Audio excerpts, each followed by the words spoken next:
అబ్బా ఏంటి నాన్న ఎప్పుడు చపాతీయేనా? అమ్మడికి వెరైటీగా ఏదని చెప్పియచ్చు కదా. అవునా, అయితే నీకు నచ్చింది అడిగించుకోపో. అమ్మా నాకు పూరి.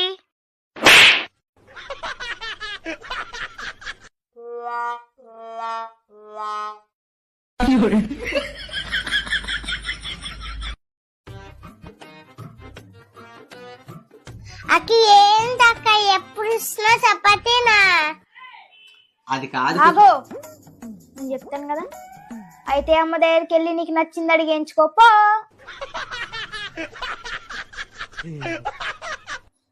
చపాతీ మన ఇద్దరికేనా? దానికి వద్దా? అమ్మా నాకు దోశ ఇవ్వా? 1 2 3. హబ్బా సాయిరామ్. నానోయ్ మన ఇద్దరికి ఒక చపాతీయే.